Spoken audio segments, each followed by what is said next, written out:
My name is Alara Vance and I remember the cold more than the fire. The fire was the end of my first life, but the cold, the icy, suffocating water of the lake I threw myself into, was the final punctuation. It was the cold of despair, of a love turned to poison, of a reputation shredded by the very man I would have died for. And I did die for him. Just not in the way he claimed. In that final, gasping moment, submerged in the dark, everything became clear. I had done nothing wrong. I had loved with a fierce, unwavering loyalty. I had rushed into a burning building to save Julian Thorne, my childhood sweetheart, the boy I was destined to marry. I dragged his unconscious body from the jaws of death, my own skin sizzling, my future beauty sacrificed in an instant for his life. His legs, however, were crushed by a falling beam. He would never walk again. When he woke, the Julian I knew was gone. In his place was a creature of bitterness and blame. He accused me of pushing the beam onto him, of deliberately crippling him so he would be bound to me. My ruined face, he said, was a convenient excuse, a trap to garner his pity. He screamed that I had let the girl he truly loved, a fragile, impoverished student named Chloe Reed, perish in the flames out of jealousy. The world believed the handsome, tragic heir over the disfigured, obsessed fiancé. Online I became a monster. The vitriol was a torrent, a digital lynch mob that chased me from my home, my life, my sanity. The cold water was the only escape from the heat of their hatred. And I wasn't cold anymore. I was warm. The air was sweet with the scent of gardenias and expensive perfume. The hum of polite conversation and clinking champagne flutes was a symphony I hadn't heard in half a lifetime. I was standing in the grand ballroom of my family's estate, wearing a gown of sapphire silk, my skin smooth and unblemished, my face whole. It was my 20th birthday party. My heart hammered against my ribs, a frantic bird trapped in a gilded cage of a second chance. I scanned the room, my eyes, once dull with defeat, now sharp with the clarity of a ghost. And there he was. Julian Thorne. As beautiful and whole as I remembered him from before the fire. His dark hair was perfectly styled, his suit tailored to fit his athletic frame. But his eyes, those hazel eyes that once made my heart flutter, were darting toward his phone, then toward the grand entrance, a restless energy about him. He was waiting. He was always waiting for her. His mother, Eleanor Thorne, a woman who had been a second mother to me, noticed his distraction. Her voice, laced with displeasure, cut through my reverie. Julian, today is Alara's birthday. If you're not present with her, where else could you possibly need to be? I watched as he smoothly transitioned into performance mode. He grabbed my hand, his touch once electric, now feeling like a snake coiling around my wrist. Mother, of course I'm with Alara. We've been childhood sweethearts. I've never missed a birthday. It's just, the moon is so beautiful tonight. I thought I'd take her into the gardens to admire it for a while. The lie was so effortless. In my first life, this moment had filled me with a romantic thrill. Now I saw it for what it was. A flimsy excuse to get me alone so he could ditch me for Chloe. Eleanor Thorne softened, pacified by the image of the perfect couple. Fine, take her out for a bit. But be back soon to cut the cake. Don't get too carried away. As soon as her back was turned, his grip on my hand turned from an affectionate hold to an impatient pull. He dragged me through the French doors and into the night, not caring that I was wearing razor-thin John Vito Rossi stilettos that bit into the soft grass with every step. But the pain was grounding. It was a reminder that I was alive here now. And my reason, once clouded by my love for him, was now crystalline, focused on a single burning objective: to witness with my own eyes how he would destroy himself. Heaven truly had eyes. The moment we were out of earshot, he dropped my hand as if it were contaminated. He pulled out his phone, his entire body leaning into the device, a shield against me. Chloe? Did you get the flowers? And the cake? I promised I'd be with you on your birthday and I'll keep my word. I just bought your gift. I'm heading to your place now. Really? I swear I'm not lying. I'll see you soon. Each word was a shard of ice, but my heart was an iceberg. In my previous life, this call had felt like a physical blow, sending me into a spiral of jealous rage. I was the one who had grown up with him, shared secrets in treehouses, promised to marry under the old oak tree. He was the one who had sent me roses every birthday, who had told me his feelings were never brotherly but deeply, passionately in love. I had believed him so completely that I molded my entire existence around his. I gave up prestigious universities to stay by his side. For him I had run into a fire. For him I had lost my face. For him I had endured a half-year of hellish accusations. And my sincerity had earned me a watery grave. Now as he hung up and turned to me, his face was a mask of feigned guilt. Alara, I'm sorry. I have to go. I need to be with Chloe. Everyone is here celebrating you, but she's all alone. She needs me. I smiled. It was a gentle, understanding smile that didn't reach my eyes. Of course, Julian. Chloe really does need you more. Don't worry about your mother. I'll cover for you. Oh, and wish Chloe a happy birthday for me. His step faltered. He turned back, suspicion darkening his handsome features. You're being agreeable. No sulking. No tantrums. Don't tell me you're planning to run to my mother the second I leave. In my past life, that was exactly what I would have done. I would have cried, screamed, and ultimately run to Eleanor, creating a scene that painted me as the hysterical, possessive girlfriend. Not this time. I curved my lips, a cold glint in my gaze. How could I? I just suddenly figured something out. He frowned. Figured out what? I lifted my head, gazing at the brilliant, indifferent moon. I've been using our childhood bond and that silly childhood engagement as shackles to tie you to me. But the truth is you stopped loving me long ago. On this 20th birthday I'll return your freedom. And in doing so I'll set myself free as well. I wish you and Chloe a lifetime of happiness. May you soon have children together. He gave a mocking, disbelieving smile. Alara, if you've really figured things out, then I'm glad for you. Honestly, I've only ever seen you as a little sister. He reached out and patted my head, a patronizing, dismissive gesture that once would have made me melt. Be good. Let me finish celebrating Chloe's birthday and then I'll come find you. I once promised I'd spend every one of your birthdays with you. I haven't forgotten. The perfect scumbag, dangling vague hope while running to another woman. But his light no longer blinded me. It didn't matter anymore. In about an hour he would become a cripple. The thought made my smile burn even brighter. I waved him off with a gentle grace I didn't feel and walked back into the party, the sound of the string quartet washing over me. I was reborn. And the reckoning had just begun. The ballroom was a whirl of silk, laughter, and clinking crystal. I moved through it like a ghost who knew the future, a serene smile plastered on my face. I could feel the weight of the jade bracelet on my wrist, Eleanor Thorne's peace offering, a piece she had worn for 15 years. In my first life I'd refused it, deeming it too valuable to accept before marriage. Now its cool, heavy presence was a trophy. A first installment on a debt that was about to come due. I even accepted a dance from a handsome, smiling man whose name I didn't catch.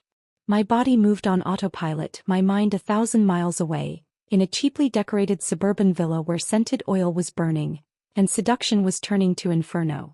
Eleanor found me as the dance ended, her face a mixture of guilt and maternal concern. It's all my fault for spoiling Julian too much. Don't worry, Lara. Once we're home I'll make sure to discipline him properly. She was trying to soothe me, to secure the future of the Thorne Corporation, which had risen to its heights on the back of my family's, the Vances, influence and capital. I was the key to their kingdom and they knew it. With a warm smile she added, I know today has wronged you. I promise such things won't happen again in the future. I let my smile be radiant, forgiving. Auntie, he only had to leave because something unexpected came up. I truly don't mind and my parents don't blame him either.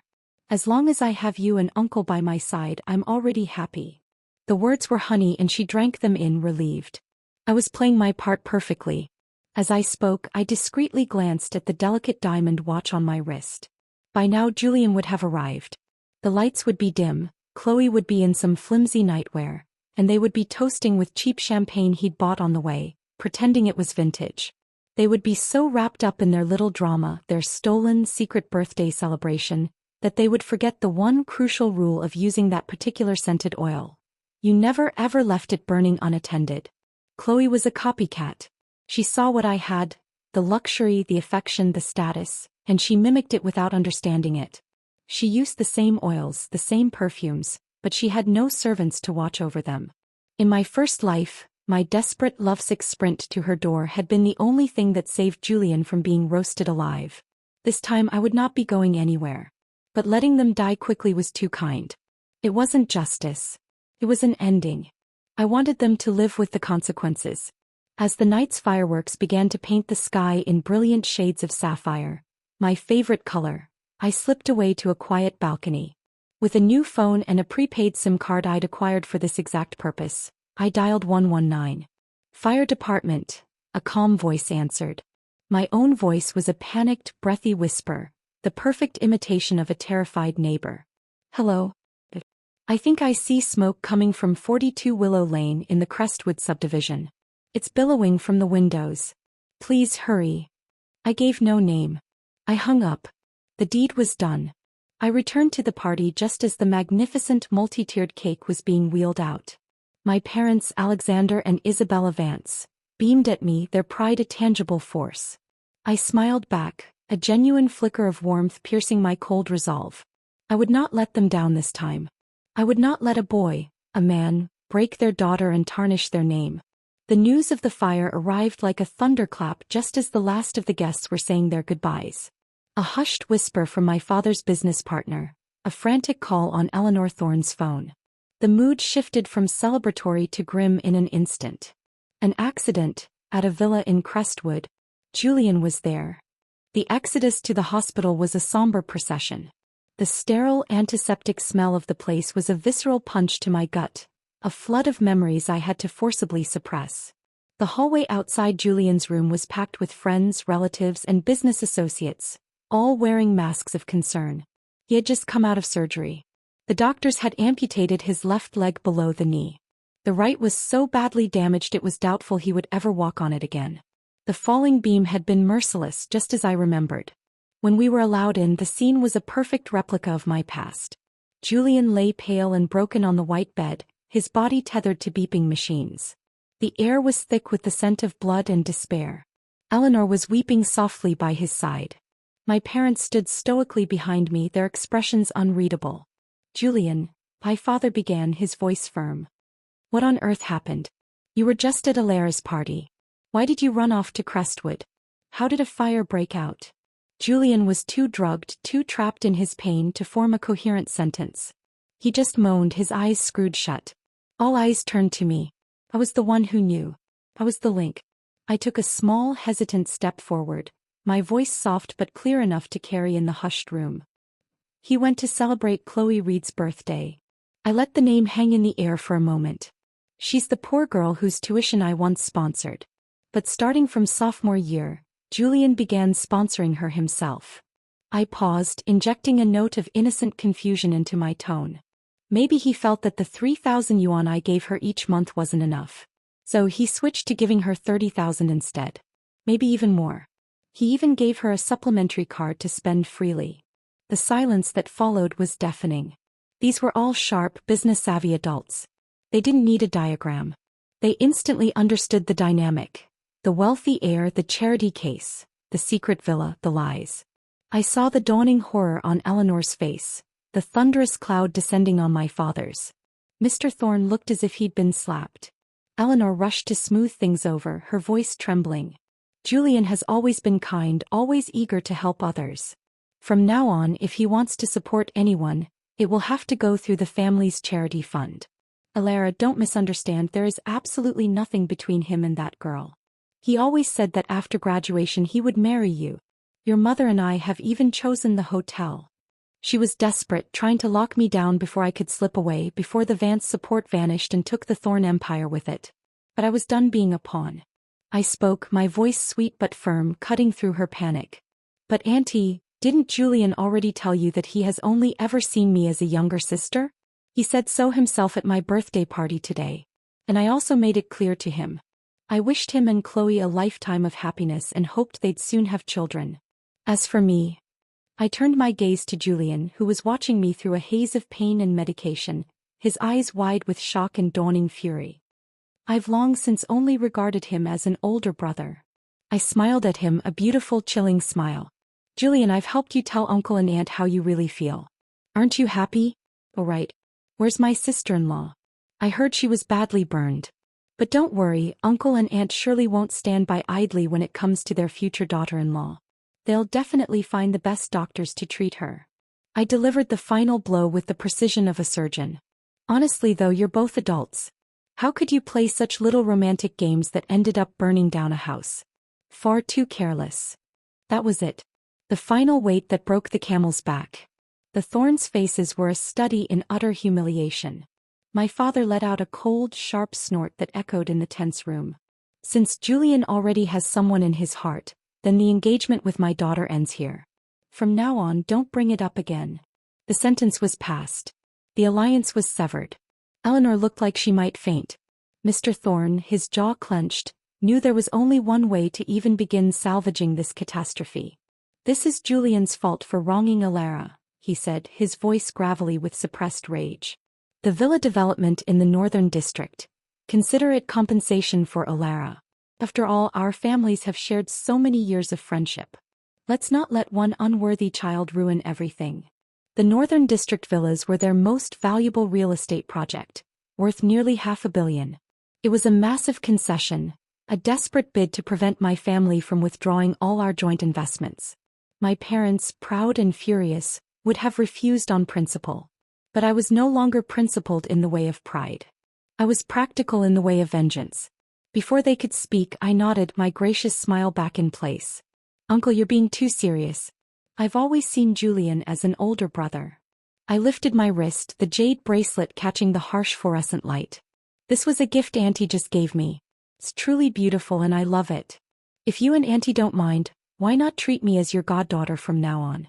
That way, whenever I crave Auntie's seafood porridge, I can come openly to eat. The suggestion was a masterstroke. It offered them a face-saving measure, a way to keep a tether to the Vance power without the pressure of marriage. It solidified my position and my access to their lives. Eleanor's eyes welled with fresh, grateful tears. She moved forward and held my hand tightly. Good child, whenever you want to eat, just come. Your godmother will surely cook for you. I responded sweetly. Yes, godmother. The atmosphere in the room shifted, becoming warm and harmonious around our little tableau. No one paid any attention to the man lying on the bed, his body broken, his future in shambles. Julian Thorne, if anyone happened to glance his way, saw only disdain and mockery in their eyes. And in mine, as I met his devastated gaze, he saw the cold, calm satisfaction of a debt beginning to be repaid. This was only the prologue. His suffering and Chloe's was far from over. The weeks following the fire were a whirlwind of calculated moves. The Northern District Villa project was officially signed over to me. My father, Alexander Vance, initially balked. We are not in the business of taking blood money, Alara. Our name is not for sale. I placed a calming hand on his arm. It's not blood money, father. It's seed capital. And it's not for the Vance Corporation. It's for me. He looked at me, truly looked at me, perhaps for the first time since my rebirth. The naive, love-struck girl was gone, replaced by a woman with eyes that held a century of cold wisdom. What are you planning? The world is changing, Dad. Traditional industries are about to hit a wall. Commerce, streaming media, new energy. That's the future. The Thorns gave us a real estate project. I'm going to turn it into the launch pad for something entirely new. With his hesitant blessing, I didn't just sell the villas. I liquidated the entire development with a ruthless efficiency that stunned the old guard of our business circle. Cash flowed in like a tidal wave, and I immediately channeled it into the sectors I knew from my previous life's memories were on the verge of explosive growth. I invested in a fledgling e-commerce platform, a video streaming service that was still operating out of a garage, and a nearly bankrupt research firm working on lithium-ion batteries. My parents watched, their concern a palpable force in our home.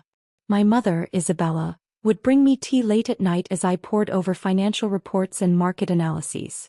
Laura, darling, ambition is good, but your steps must be steady. You've always had your own judgment and we won't stop you, but we hope you'll slow down a little. Business can't be rushed.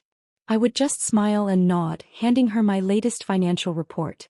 In just over a month, my net profits had already far surpassed the combined annual profits of the 3 listed companies my family owned. The numbers were so audacious they seemed like fiction. The more my parents read, the more astonished they became. My father, by the last page, could no longer contain his excitement. He slammed a hand on the desk, a wide grin breaking across his stern features. As expected of my daughter. You really are capable. Your mother and I have lived this long, but we've never seen anyone invest with such accuracy. Every move is perfectly timed with the market trends. He leaned forward, his eyes gleaming. Honestly, I think you're still being too cautious. Wait, let me call the finance department to transfer 50 million into your company's account right away. If that's not enough, just tell me. We don't need anyone else's money. Ridiculous.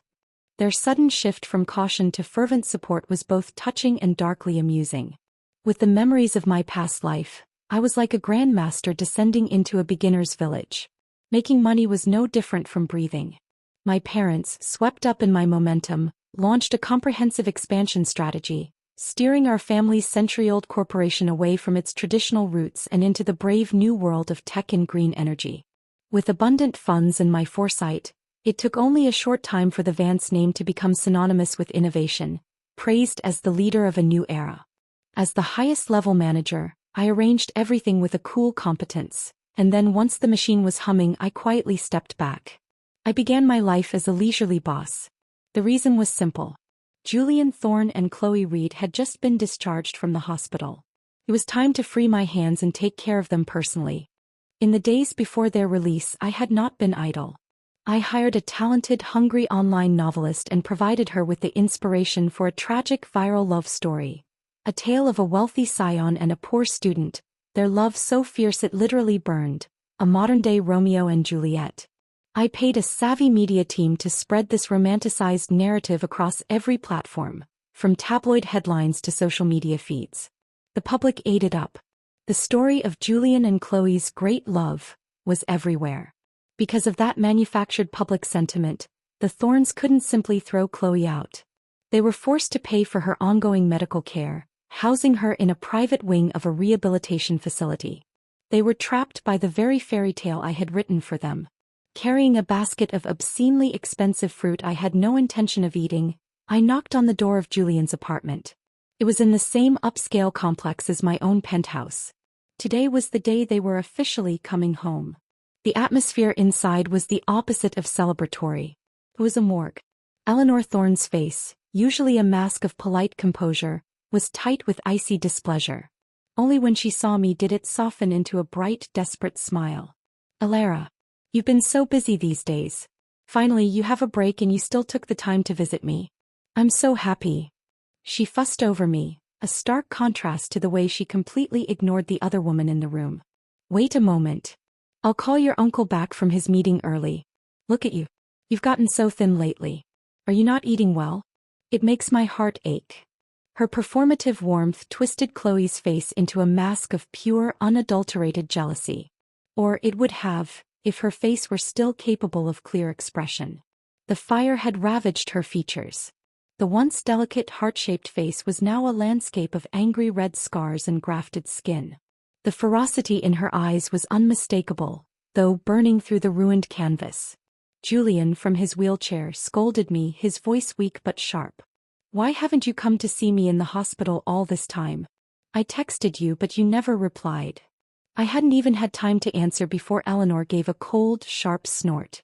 Alara had important matters. During this time she built a media company from scratch and in no time rose to the top of the industry. She also led Livestream e-commerce into international markets.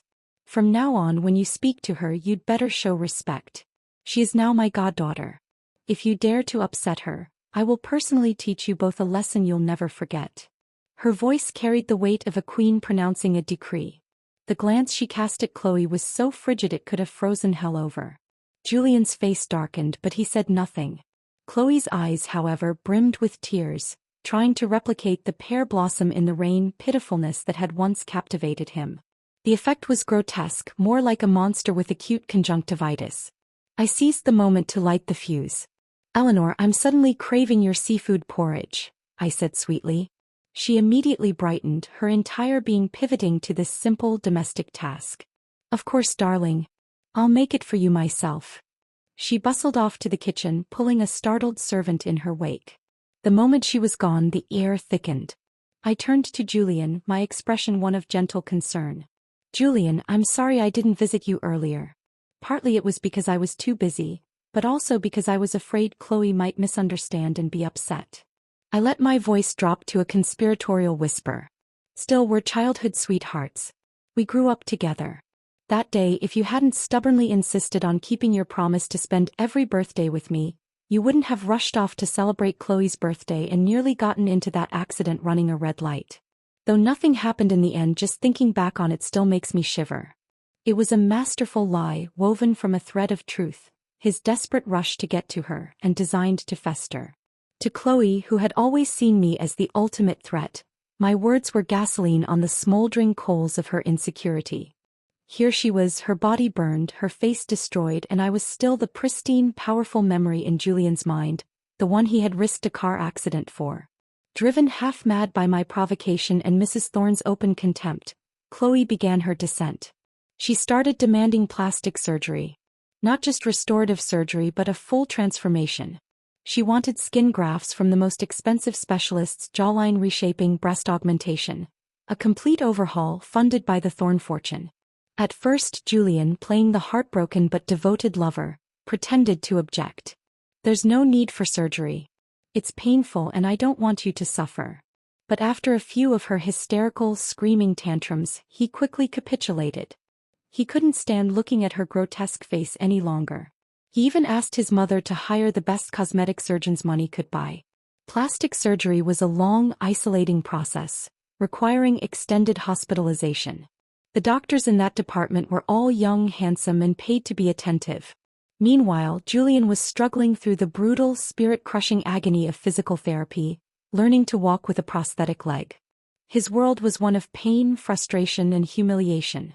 So I arranged for him a companion. A pretty, gentle, infinitely patient nurse named Sarah, who was always by his side, comforting and encouraging him. With her soft-spoken companionship, his motivation for recovery improved significantly. I had thought Julian and Chloe were a pair bound by life and death love, inseparable to the end. Who could have imagined that in less than 2 months, the foundation of their great love would be rotting from within? The stage was set. The players were in position. All they needed was a little push. The push came in the form of a series of anonymous photographs, sent from a burner account directly to Chloe's phone. The images were grainy but unmistakable. Julian in his physical therapy room, his head resting on Nurse Sarah's shoulder, her hand gently stroking his hair. Another showed her feeding him a spoonful of soup, their eyes locked. They were intimate, tender moments that spoke of a connection far deeper than that of patient and caregiver. Chloe received them just hours after her latest round of skin grafts, her body a map of fresh incisions and searing pain. The morphine haze did nothing to dull the white-hot spike of betrayal that lanced through her. She discharged herself against medical advice, and fueled by a cocktail of pharmaceuticals and rage, she stormed into Julian's apartment. She wasn't lucky enough to catch them in a compromising position, but she found Sarah tidying up the living room. It was enough. "You shameless whore!" Chloe shrieked, her voice a ragged tear in the quiet apartment. She lunged, her surgical wounds screaming in protest, and slapped Sarah hard across the face. The sound was a sharp crack. "You bitch! How dare you seduce my boyfriend? I'll kill you, you vixen!"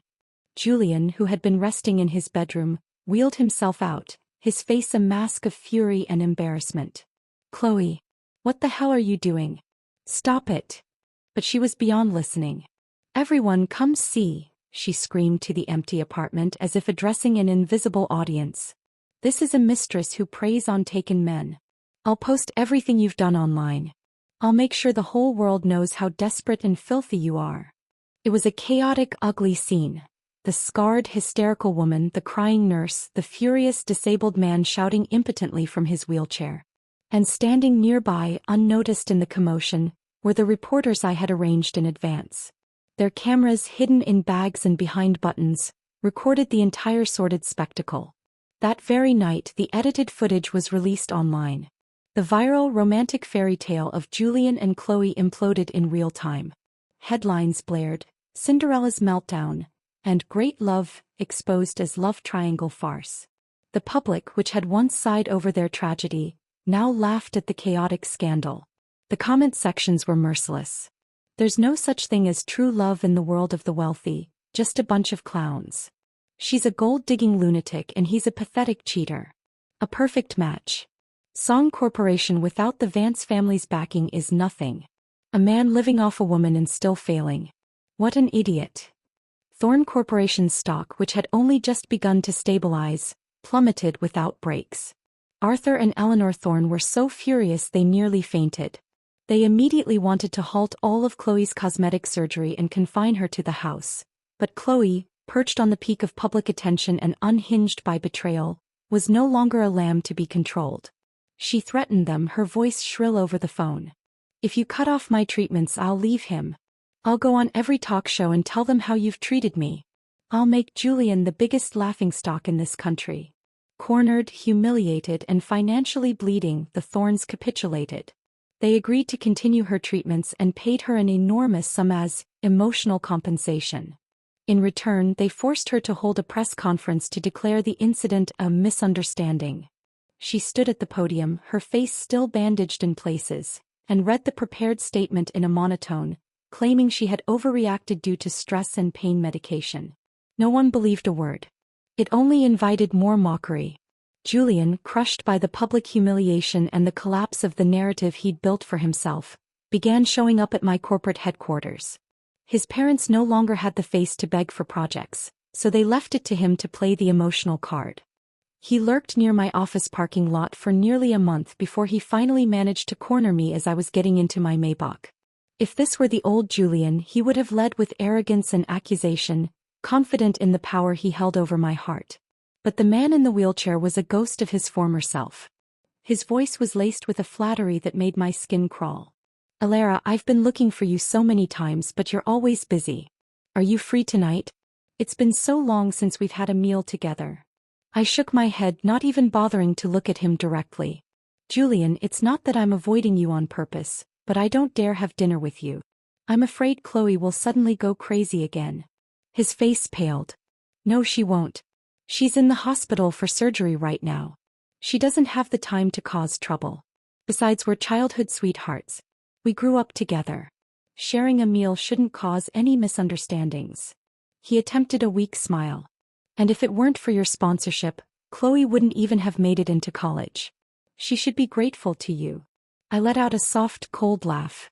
Do you actually believe what you're saying? I paused as if hesitating, then leaned slightly closer, my voice dropping. You've always been a simple and kind person, easy to trust others. But because of that, you're also easy to fall into traps. I let my words hang in the air. Have you ever really thought about the fire? Why did it happen so coincidentally? And who was it that called the fire department just in time? And as for all of Chloe's recent changes, shouldn't you reconsider them a little? I was planting seeds of doubt, knowing they would find fertile ground in the paranoid, broken man he had become. A man who had lost everything was especially vulnerable to the idea that he had been played. Chloe, she may have done wrong, but she wouldn't lie to me about this, he stammered, but the uncertainty was already in his eyes. Besides, she was also badly burned. I sighed, a sound of profound pity. But have you ever thought of the possibility that it was all just a play? A scheme to bind you to her? Back then, with her background, Chloe Reed would never have had the chance to marry into the Thorn family. She wouldn't have even passed your mother's background check. Yet look at her now. Not only did she manage to step through your family's doors, she also secured an enormous payout and used public opinion to tie you down. Every move you make is scrutinized, while she is free to do whatever she pleases outside. My words struck the bullseye. I could see the dam of his denial cracking. Impossible, he roared, a desperate last-ditch effort to hold on to his shattered reality. Chloe would never do that to me. You're just trying to drive us apart. I didn't argue. I simply pulled out my phone, navigated to a file and sent it to him. This was sent to me. I paid $5 million for the exclusive rights. I also warned that doctor to leave the country immediately. I looked at him, my gaze filled with a feigned, sorrowful sincerity. Julian, no matter what, we grew up together. I once truly loved you, and I really don't want to see you deceived by someone like her. That's all I'll say. The rest is up to you. I slid into the leather seat of my car and closed the door. As my driver pulled away, I watched in the rearview mirror as Julian Thorn sat frozen in his wheelchair, staring at his phone screen. On it played a crystal-clear video of Chloe Reed, her body still marked from surgeries, wrapped in a passionate embrace with her handsome cosmetic surgeon. The howl of pure, unadulterated fury that echoed through the parking garage was the most beautiful symphony I had heard in either of my lifetimes. The final act of their tragedy was about to begin. The howl from the parking garage was the starting pistol. I didn't need to see what happened next. I could orchestrate it from a distance with the calm precision of a conductor. Julian's rage was a predictable, volatile chemical reaction, and Chloe, doped on painkillers and self-pity, was the perfect catalyst. That very night he sent 2 burly aides from the rehabilitation center to the hospital. They hauled Chloe out of her private room, still in her surgical gown, barely coherent. She had just undergone breast augmentation. The implants were fresh, the pain a constant, searing fire. She was in no state to walk, let alone be manhandled, but Julian was past caring about such details.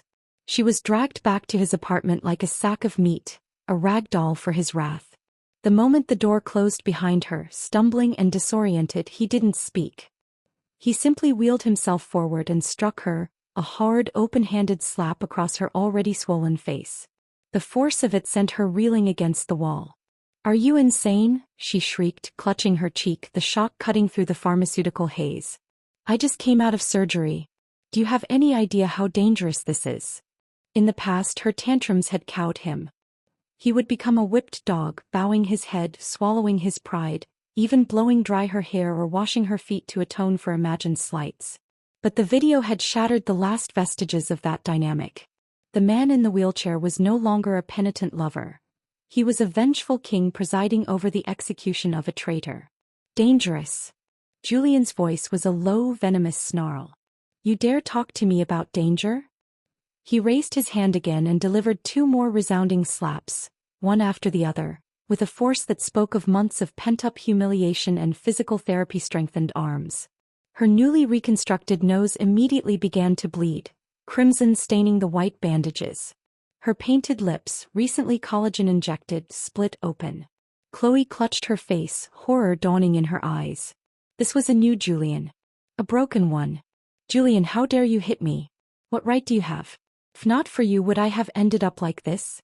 Do you know how agonizing these surgeries are? You ruined my best years." Her voice scaled into a hysterical scream. "You think you're still the young master of the Thorne family? You're nothing now but a cripple. A useless, worthless failure. And you still dare to hit me. I'll fight you to the death." She launched herself at him, a blur of claws and teeth, fueled by a feral desperation. But a woman, even a furious one, is no match for a man's upper body strength, especially one who has spent months building his arms to compensate for his dead legs. And she was already broken, her body a collection of fresh wounds. He caught her by the hair, yanking her head back with a brutal jerk. "You filthy, treacherous whore. I have every right to hit you. I'll beat you to death if that's what it takes to vent my anger," he roared, his face contorted into a mask of pure hatred. "You think I don't know? It was you who set that fire. You who staged the act of being hurt for me just to force me into marriage. You used a pitiful scheme and almost fooled me." He smashed her head down hard against the sharp corner of the marble coffee table. The sickening, wet thud was a sound I would have paid to hear. "And you dare accuse me of cheating?" he screamed, his voice cracking. "What about you? How many men have you already slept with? The cosmetic surgeon, the nurses, hell, even the delivery guy. You probably wouldn't have spared any of them." The 2 of them tore into each other on the expensive Persian rug, a whirlwind of flailing limbs, guttural curses, and the coppery smell of blood. It was no longer a fight. It was a mutual destruction, a release of all the bottled resentment and hatred that had festered between them since the beginning. Each blow was aimed not to win but to annihilate. By the time Arthur and Eleanor Thorne returned home from a futile meeting with their panicked investors, it was over. They opened the door to a scene from a slaughterhouse. Chloe Reed lay unconscious in a spreading pool of her own blood, her body twisted at an unnatural angle. The pristine white apartment was spattered with red. Eleanor's scream was one of pure, unadulterated terror. Not for Chloe but for the consequences. Arthur, his face ashen, immediately called for an ambulance. The doctor said if she'd been brought in 3 minutes later, she would have bled to death. Her life was saved, but the person she was meant to be was erased. The brutal impact had ruptured her new breast implants, causing catastrophic internal damage. Her skull was fractured in 3 places from the impact with the table, resulting in a severe traumatic brain injury. Worst of all, her spine was shattered. She would never walk again. She was condemned to lie in a bed, a conscious, broken doll for the rest of her life. Completely, utterly crippled. Julian Thorne was arrested at the hospital. The charge: intentionally causing grievous bodily harm. For a man already disabled, the prospect of prison was a special kind of hell, a torment 100 times worse than for an able-bodied man. Arthur Thorne spent a fortune, called in every favor, every dusty political connection to reduce the sentence. But it was futile. Chloe, from her hospital bed, clinging to the last shreds of her consciousness, refused to withdraw the complaint. Her dying wish, it seemed, was to see him rot. The judge, unmoved by the Thorne name now more synonymous with scandal than success, sentenced Julian to 8 years in a state penitentiary. On top of the legal nightmare, the Thornes were forced by a civil suit to support Chloe for life, placing her in the most expensive long-term nursing facility money could buy. It was a gilded cage of suffering. Driven to the edge, the last of Eleanor Thorne's gentleness evaporated. She arranged for a special caregiver for Chloe, a stern, unsmiling woman with cold eyes, whose job was not just to tend, but to ensure that every extra day of Chloe's life was spent in quiet, unending torment, a penance for her son's ruined life. After this final disaster, both Arthur and Eleanor aged a decade in a matter of months. Their hair turned white, their shoulders stooped. The fire was gone from their eyes, replaced by a hollow exhaustion. Their strength was broken, and they no longer had the will to fight for a corporation that was bleeding value and prestige by the hour. Looking around the ruins of their lives, the only person who appeared trustworthy, capable, and, miraculously, still connected to them was me. In the end, they practically gave the Thorne Corporation away. They sold off their remaining valuable assets at a fraction of their worth and handed me full control of the hollowed-out shell, just to be free of the burden. Then they simply disappeared. They began a silent, sorrowful journey around the world, a final admission of a life lived in failure.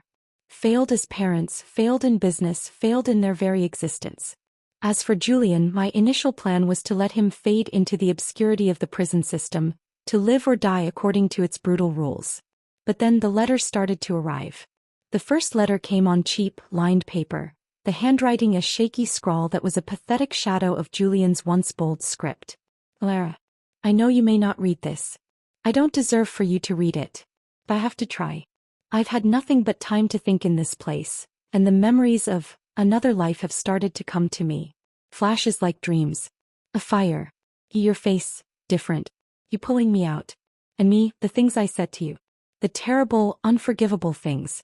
If you lived again, Alara, why didn't you warn me? Why didn't you tell me about the fire so I could have avoided this? We could have had a second chance together. We could have fixed everything. I know I was a fool. Chloe, she was a disease and I was blind. But you were always my light. Please. I'm broken here. The other men. It's a nightmare. You have to help me. You have to get me out. I still love you. Always have. Julian. I read it in my penthouse office, the city lights glittering like a field of diamonds below me. A slow, cold smile spread across my lips. If you had lived again, why didn't you warn me? Even now, in the depths of his despair, his primary concern was himself. His penance was not for what he had done to me, but for what had been done to him. It was the most Julian Thorne sentiment imaginable. I didn't reply. I simply had my assistant, a ruthlessly efficient young woman named Anya, make a discreet call to the warden of the penitentiary. A charitable donation was made to the prison's inmate welfare fund, with the unspoken understanding that a certain inmate, Julian Thorne, cell block C, could benefit from some extra social interaction. I suggested a few specific individuals, men with reputations for being particularly persuasive companions for lonely new arrivals. The letters kept coming week after week through storms and snow. He assumed I wasn't reading them, so each one was written with a more desperate, cloying sincerity. Alara, my love. I dream of you every night. I dream of the oak tree where we promised to marry. I dream of your laugh. I was an idiot, a blind, arrogant fool who threw away a diamond for a piece of glass. I see that now. The pain here is constant, but the pain of losing you is worse. It's a cancer in my soul. Please send me just a word. A sign. Let me know you haven't forgotten me completely. I hope if you read this letter you'll come save me just like you did before. Yours forever, Julian. His words were stupid and laughable. The notion that I would save him was the most grotesque joke of all. I was managing multiple corporations on the verge of global IPOs. My days were a whirlwind of board meetings, international conferences, and negotiating mergers that reshaped industries. I was so busy I barely had time to ring the opening bell at the stock exchange, let alone concern myself with a half-dead man in a prison cell. The only day I would make time for him would be the day he died. Then I would show up, the picture of sorrowful grace, the loyal childhood friend mourning a life cut tragically short. After all, the hundreds of billions in Thorne family wealth he had technically inherited were already mine legally and operationally. Becoming his grieving heir would simply be the final, elegant touch. As for his parents, the people he pined for in his letters, they had already accepted me as their real daughter. They called every week from exotic locations, their voices lighter than I'd ever heard them, sending me gifts from around the world. A silk scarf from Italy, a rare tea from Japan. They had found a strange, sad peace in their exile, and in me they had found a worthy successor. They had effectively erased him. Meanwhile, Chloe Reed lasted only 3 months in the nursing facility. The official cause of death was listed as a pulmonary embolism, a common complication for bedridden patients. But I knew the truth. The will to live had been crushed out of her long before her body finally gave up. The constant pain, the utter helplessness, and the cold, methodical neglect of her caregiver had done their work. When the facility called Arthur and Eleanor, their response was a study in cold indifference. "Serves her right," was all Eleanor said before hanging up. They handed the responsibility of dealing with the remains to me. I didn't bother with formalities. I didn't buy an urn or a plot. I instructed Anya to have the crematorium dispose of the ashes. She, understanding my desires perfectly, took the cheap plastic box and on her way back to the office, stopped by a sewer grate on a deserted side street. With a grimace of distaste she appended the box. The gray dust that was once Chloe Reed vanished into the city's bowels with a soft, final sigh. It was the only fitting place for a selfish, shameless woman who built her life on imitation and lies. The sewage drain was the ultimate destination for the waste she had always been. Julian, however, persisted. His letters became more unhinged, filled with rambling accusations against the guards, detailed descriptions of the horrors he endured, and increasingly florid declarations of his undying love for me. He was a record stuck in a groove, scratching out the same pathetic tune of self-pity and entitlement. I filed each letter away unread, a collection of his despair that I would perhaps one day burn for my own amusement. My life was one of dazzling success and absolute freedom. The ghosts of my past were just that, ghost. They had no power over me. Until the day the call came from the prison warden. Julian Thorne had been found in his cell, unresponsive. He had been transferred to the prison infirmary in critical condition. It seemed my waiting was finally over. The warden's voice was carefully neutral over the phone, a practiced tone for delivering bad news to next of kin. "Ms. Vance, there's been an incident. Mr. Thorne was assaulted by other inmates. His injuries are significant. The doctors are not optimistic."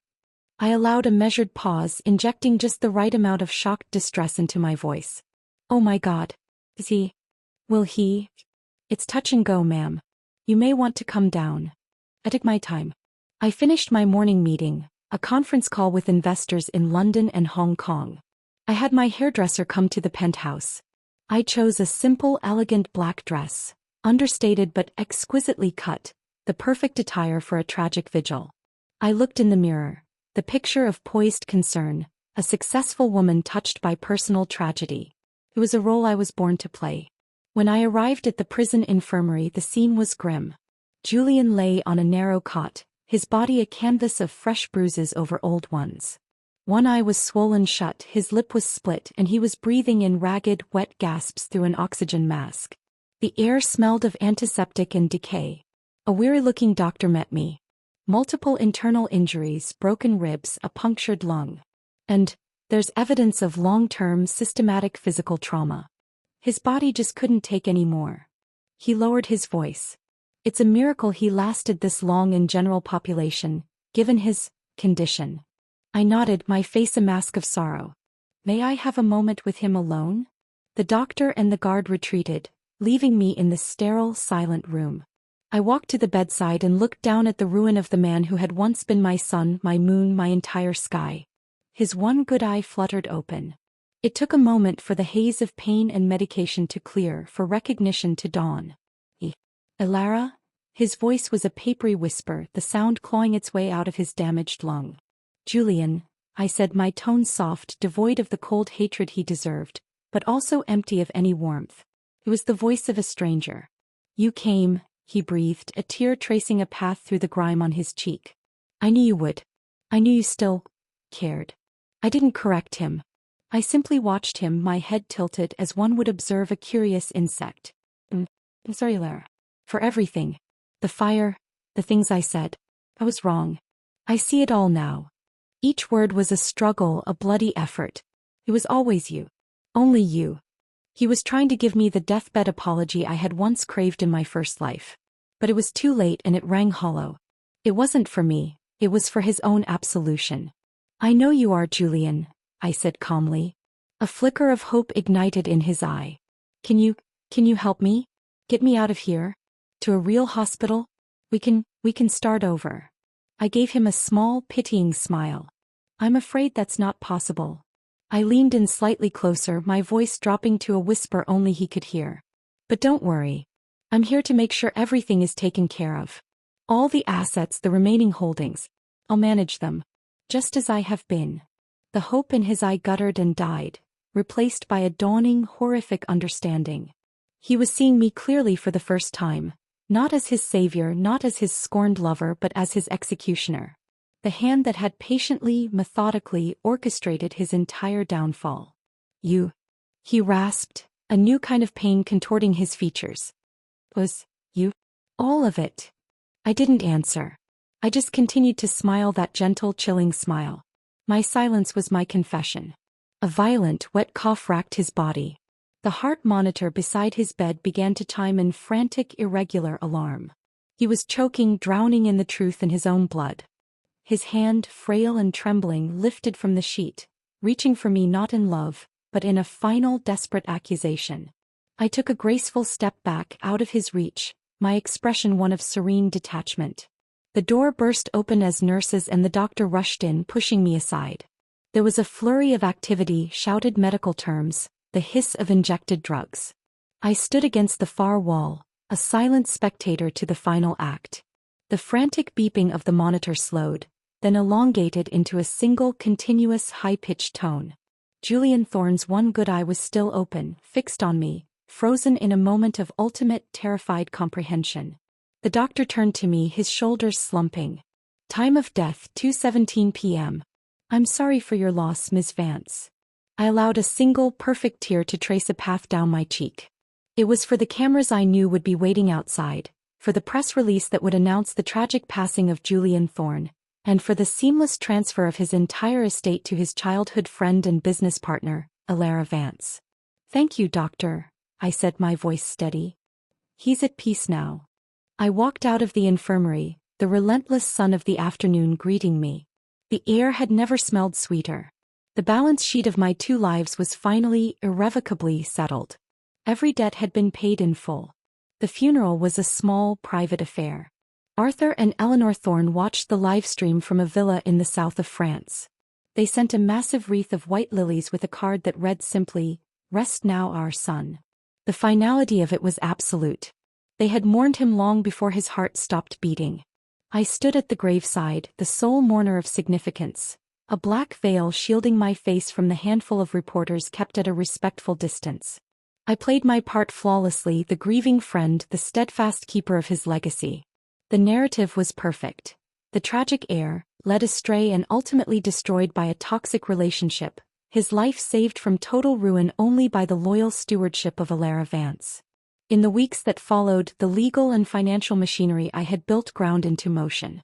The last of the Thorne holdings were formally absorbed into the Vance conglomerate. The name Thorne was quietly retired from the business world, a relic of a bygone era. My personal wealth, already astronomical, swelled to nearly unimaginable proportions. I was, by every metric, one of the most powerful people on the planet. One evening, a few months after Julian's death, I found myself standing on the terrace of my penthouse. The city below was a river of light, a testament to the empire I had built from the ashes of my first life.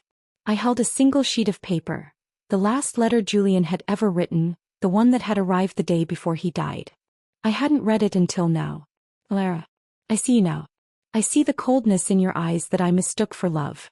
I see the calculation where I saw devotion. You weren't reborn to save me. You were reborn to bury me. I finally understand.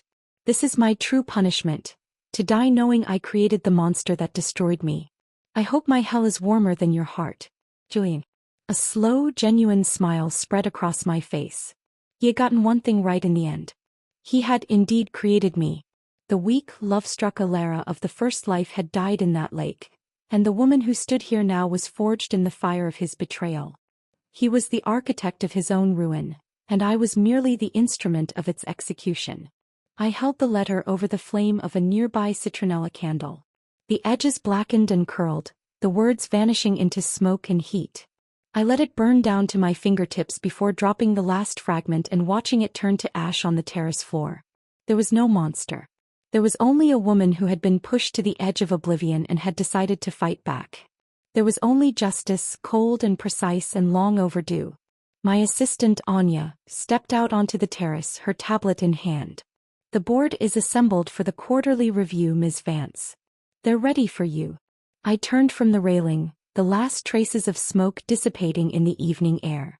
The past was finally, truly dead. There were no more ghosts. Tell them I'm on my way, I said, my voice clear and steady. I walked back into the glittering light of my penthouse, leaving the darkness and the ashes behind. The future was a blank page and I owned the pen. The woman who owned the sky had no more time to look down at the dirt. My work was done. My life was my own. The end.